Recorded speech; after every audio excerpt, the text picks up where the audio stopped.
Hi guys, எல்லாருக்கும் வணக்கம் guys. இந்த வீடியோவில் நம்ம என்ன பார்க்க போகிறோன்னா, இந்திய அணி இருக்கிறதுலே ரொம்பவும் ஆபத்தான அணி.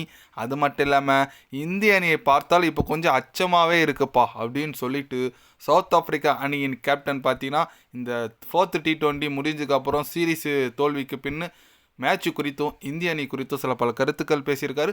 அவர் என்ன பேசினார், ஏது பேசினார் சொல்லிட்டு வீடியோ டீட்டெயில்டாக பார்க்கலாம்.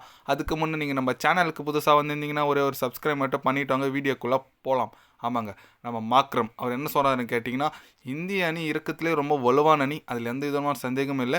ஏன்னா நாங்களும் எவ்வளவோ மேட்ச்சு அவங்கக்கிட்ட ஜெயிக்கணும்னு பார்த்தோம், ஆனால் எங்களால் ஜெயிக்க முடியல.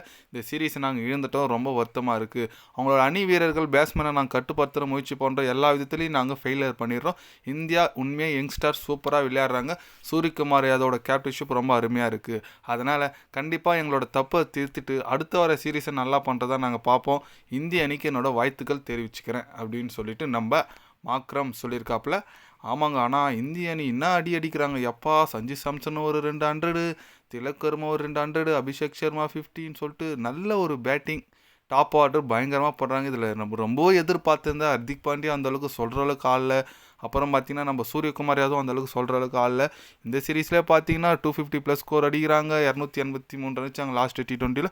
அதனால் இந்திய அணியோட பேட்டிங் ரொம்பவே அற்புதமாக இருக்குங்க. அதேமாரி போலிங் சொன்னுங்க, நம்ம ஹர்தீப் சிங் சொல்லி ஆகணும், அற்புதமாக போட்டார். வெறும் இந்தியாவில் மட்டும்தான் இல்லை, ஃபாரின் கண்டிஷனில் அவருக்கு ஃபேவரான பிச்சுனா சூப்பராக போடுறாருங்க கண்டிப்பாக. ஏன்னா south Africa, Australia, England, New Zealand இந்த மாதிரி பிச்சில் ஃபாஸ்ட் பாலருக்கு தான் ரொம்ப ஃபேவராக இருக்கும்.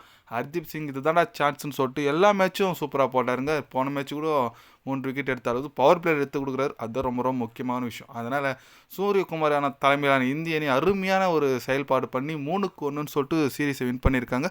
கண்டிப்பாக நாங்கள் தான் இந்த T20 சாம்பியன், எங்ககிட்ட தான் இந்த கோப்பை இருக்குது, அது போல் தான் நாங்களும் ஆடுவோம் அப்படின்னு சொல்லிட்டு சொல்லி ஆடி காமிச்சிருக்காங்க.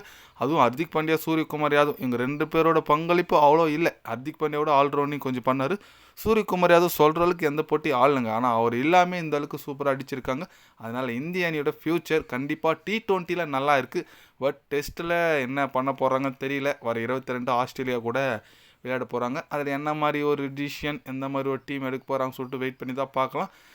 ஆனால் T20 இந்திய அணி கன் மாதிரி இருக்குங்க. இப்போதைக்கு பாயிண்ட்ஸ் டேபிளில் முதல் இடத்துல தான் இருக்காங்க. அது அப்படியே கண்டினியூ பண்ணிட்டு வந்துட்டு இருக்காங்க.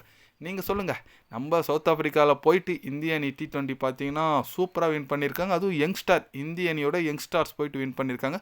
அது குறித்து நீங்கள் என்ன நினைக்கிறீங்கன்னு சொல்லிட்டு கமெண்டில் சொல்லுங்கள். இது போன்ற ஸ்போர்ட்ஸ் நியூஸை தெரிஞ்சுக்கணுன்னா சேனலை சப்ஸ்கிரைபர் லைக் ஒன்று பண்ணிக்கோங்க.